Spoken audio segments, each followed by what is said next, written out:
chute na Vila Belmiro. Esse Romero. Fala, seus cachorros, beleza? Eu sou o Edu, bem-vindos ao Futirinhas. Peço pra você de antemão deixar seu like, que é muito importante. Entrar no nosso grupo do Telegram, tá certo? O link está aqui no primeiro comentário fixado. Clica lá. Conteúdo de todos os canais, todos os vídeos são avisados lá. Você vai saber todas as vezes que sair um vídeo, você vai ser notificado e você vai escolher se quer assistir ou não. Não vai ficar dependendo do YouTube te avisar. Isso aqui já é maravilhoso, tá bom?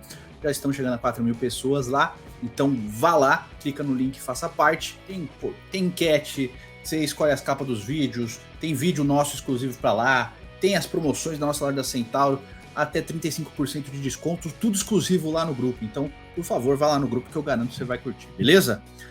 Além disso, nesse vídeo vamos conversar sobre grandes decepções, jogadores que decepcionaram o Brasil na Copa do Mundo, né? Ficaram abaixo das expectativas, ficaram devendo em Copas do Mundo, são grandes jogadores, tá?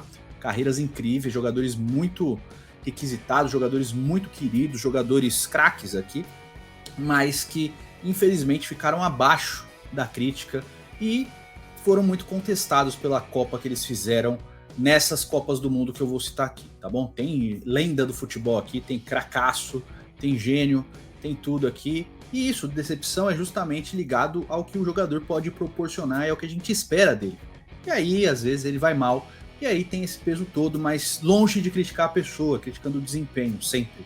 Beleza? Deixar isso bem claro.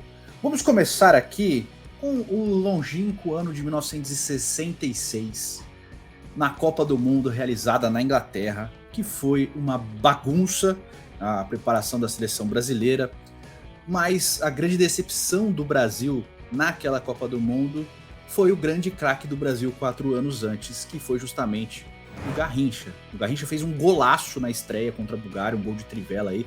Vamos tentar colocar aqui para você poder assistir, tá bom? Mas fez um baita de um golaço de trivela de falta. Inclusive nesse jogo, foi o último jogo em Copas do Mundo que o Garrincha e o Pelé jogaram juntos. O Brasil venceu.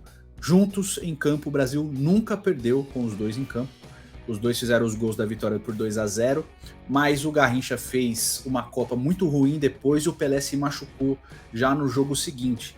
O Garrincha naquele momento ele estava com 32 anos de idade, mas ele já vinha numa decrescente na carreira desde 63, desde os 29 anos de idade, no Botafogo. Muitos problemas físicos, muitas infiltrações no joelho, e aí ele vai se perder, e naquele momento ele estava defendendo as cores do Corinthians, onde ele pouco jogou, se não me engano, ele teve 5 partidas pelo Corinthians, e foi convocado pelo grande nome dele. Obviamente era um jogador muito, muito acima da média, mas que naquele momento não merecia a convocação, e obviamente isso refletiu dentro de campo, com o Garrincha muito abaixo do que se esperava, e decepcionando uma péssima campanha da seleção brasileira, se não me engano, a segunda pior campanha que o Brasil já teve numa Copa do Mundo. O Brasil foi eliminado na primeira fase com uma vitória e 2 derrotas para Portugal e Hungria, beleza? Aí vamos para 1978, Brasil que ficou na terceira posição, o Brasil que foi roubado na Copa de 78 pela Argentina indiretamente.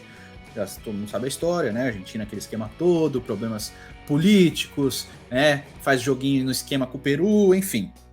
Mas a decepção do Brasil na Copa de 78 se dá no Rivelino. O Rivelino também estava com 32 anos, já era jogador do Fluminense na época, mas ele era o grande cara que tinha ficado remanescente da Copa de 70. Ele jogou 70, era o camisa 11, herdou a 10 do Pelé em 74, o Brasil ficou na 4ª posição, e foi para a Copa de 78 também como camisa 10. Mas em 78 o Rivelino acabou perdendo espaço no time titular e foi um reserva de luxo, o que acabou decepcionando, porque ele era um grande craque, um grande jogador diferenciado, mas foi reserva da Copa de 78. Falam mesmo do Zico, mas o Zico já não era titular na Copa de 78, o Cláudio Coutinho não colocava ele de titular, mas o Zico melhorou, inclusive na Copa, diferente do Rivelino. O Zico jogou uma Copa melhor do que o Rivelino, mesmo sendo reserva. O Rivelino perdeu a vaga para o Dirceu, que era jogador do Atlético de Madrid, mas que na época estava no Vasco, se eu não me engano, e o Rivelino acabou sendo reserva, e foi uma decepção, mesmo com 32 anos, que a gente acha que é uma idade avançada. Não é, cara, 32 anos, o cara tá muito bem ainda, inclusive ele era o grande craque do Fluminense também na época, né? E aí o Rivelino acabou sendo a decepção do Brasil na Copa de 78, que o Brasil ficou na 3ª posição, beleza? Aí vamos para 1986, e a decepção é mais ou menos o que aconteceu com o Garrincha. Em 86, o Brasil também tinha alguns problemas, o Tele volta, né, depois de alguns problemas na seleção brasileira, ele volta, ele não ficou de 82 a 86, ele é demitido e volta antes da Copa do Mundo, convoca, o time tem alguns problemas ali com o Renato e com o Leandro, e o Brasil vai para a Copa do Mundo. O Zico, ele vai para a Copa mesmo machucado, com problemas físicos, porque em 85 ele tomou um carrinho criminoso no joelho, no lateral do Bangu, se eu não me engano, e vai para a Copa baleado. A posição que o Zico seria o cara acaba ficando com o Sócrates, que era parceiro do Zico no Flamengo, só que o Sócrates no Flamengo já não era o mesmo Sócrates de muitos anos antes. O Sócrates, quando ele vai para a Europa e vai defender a Fiorentina e volta para o Brasil, ele volta muito abaixo do Zico, do Sócrates, que era jogador do Corinthians antes. E ele vai para a Copa e acaba sendo capitão da seleção. Só que ele acaba não ornando no time titular. Ele é o titular da posição, que seria do Zico, mas pelo fato do Zico estar machucado, o Sócrates acaba sendo titular e não consegue ser o mesmo Sócrates de 4 anos antes na Copa da Espanha. E aí o Sócrates acaba decepcionando pelo desempenho muito abaixo dele. A gente esperava muito mais do Sócrates, né, na Copa do Mundo. Tem outros que na Copa de 86 ficaram muito abaixo, caso do Júnior, caso do Sócrates, caso do Falcão, mas o Sócrates, como ele era o cara, o meia do time, e ele era o titular, ele acaba sendo uma decepção maior. Até o Zico ficou muito abaixo, só que o Zico já estava com problemas físicos. E ele entra, acaba fazendo aquele pênalti contra a França, acaba perdendo o pênalti, mas ali é uma decepção momentânea. A Copa do Sócrates foi uma Copa ruim. Você pode pegar os tapes aí, o grande craque do Brasil na Copa de 86 foi o Careca, ele foi o grande diferencial do Brasil positivamente. O Sócrates ficou muito abaixo, então ele acaba sendo a decepção. Daqui a gente pula para 1994. E a grande decepção do Brasil na Copa de 94 é o Raí. O Raí, que era capitão da seleção brasileira, camisa 10, ele estreia na Copa como capitão, camisa 10, ele faz um gol, inclusive, na estreia de pênalti contra a Rússia, vitória por 3-0 do Brasil, mas a Copa do Raí foi muito ruim. O Raí acaba perdendo a faixa de capitão depois, ela passa para o Jorginho e depois passa para o Dunga.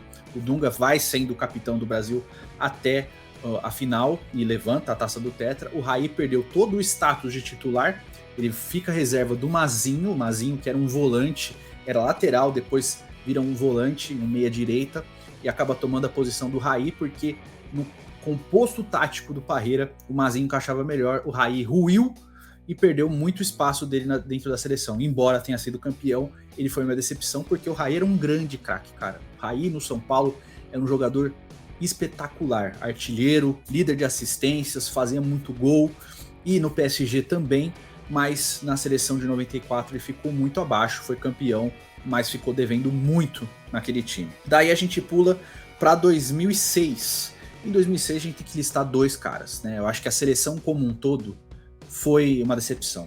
Eu salvo alguns jogadores. O Dida, não tem culpa. A dupla de zaga, Lúcio e Juan, e o Zé Roberto. Acho que eles, a gente pode falar, pô, esses caras tranquilos. Os reservas, o Cicinho, Robinho, Fred, que não dá pra ficar culpando, né? O Juninho Pernambucano.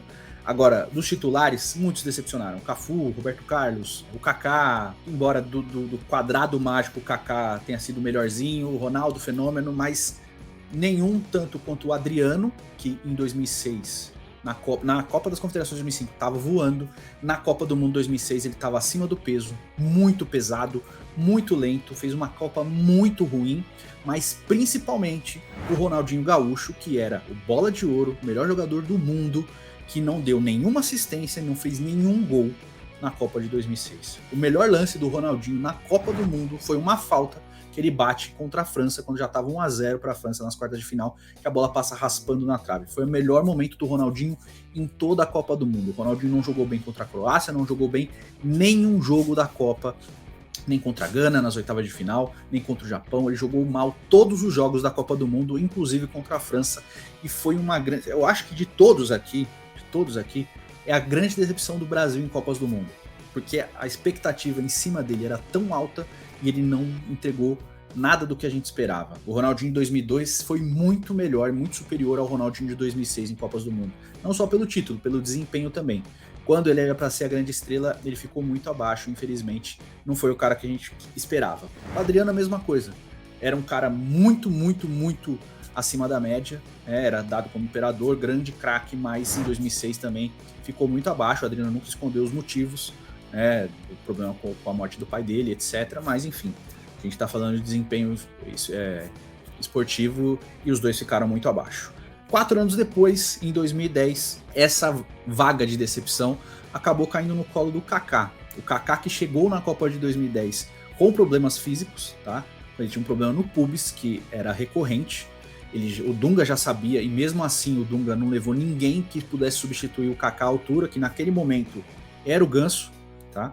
Mas o Kaká, ele chega na Copa do Mundo, ele não consegue performar o que a gente esperava, ele não consegue entregar o que a gente esperava como principal jogador da seleção brasileira.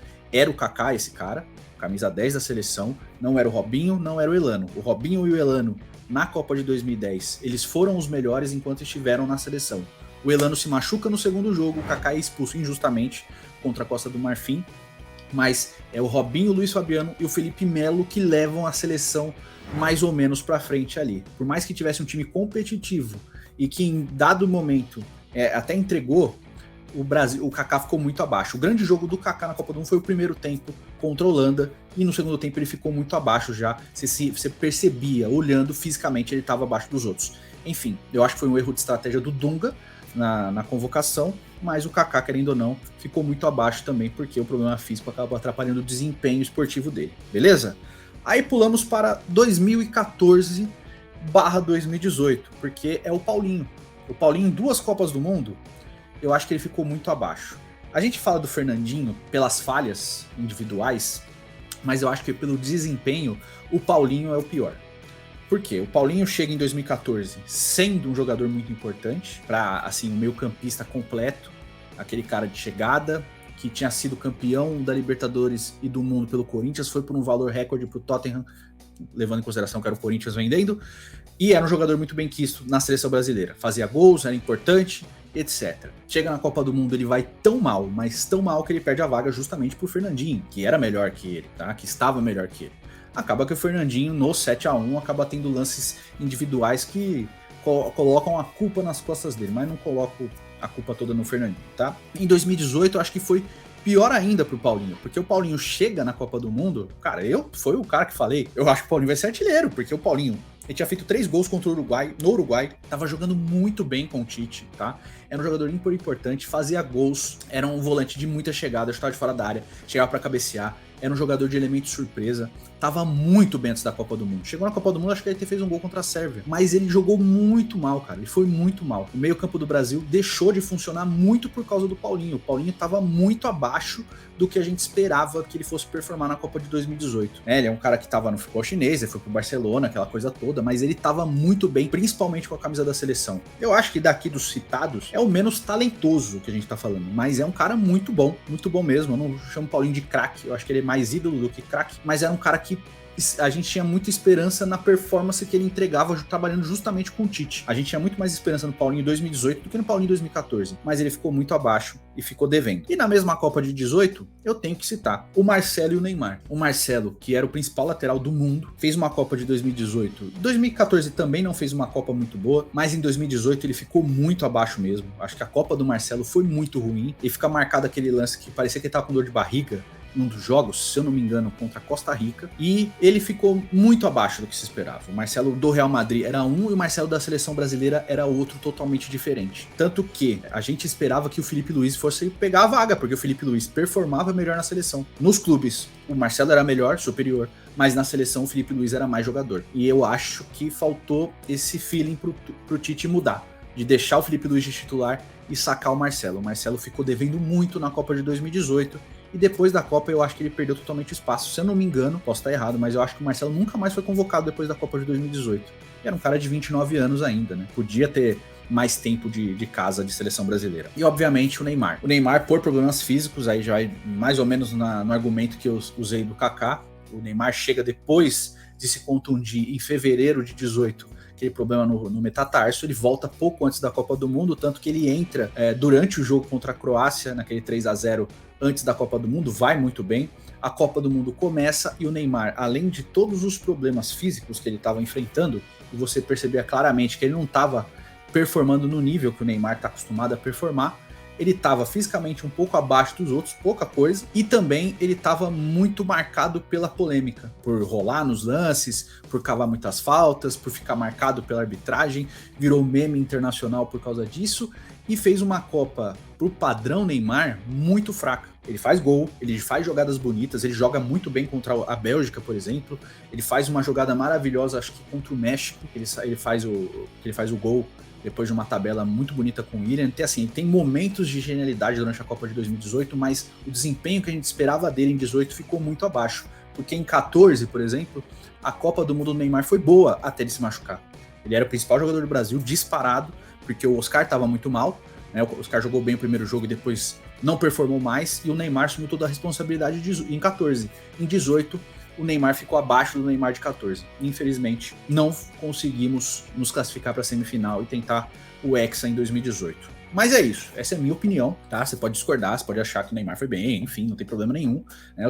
Quem sabe, eu sou muito fã do Neymar, eu nunca escondi. Eu acho que a gente tem que falar o que a gente acha mesmo, né? Tô sendo honesto com a minha análise de futebol. Mas eu acho que espero uma Copa do Mundo genial do Neymar de 22. Eu acho que, além do hiperfoco que ele vai ter para essa Copa, eu acho que ele vai performar muito melhor. Enfim, quero saber sua opinião, diz aí nos comentários, faz o cucucu, também compartilha, é muito importante. Nos vemos no próximo vídeo, fiquem com Deus, um beijo, um queijo, até logo e tchau.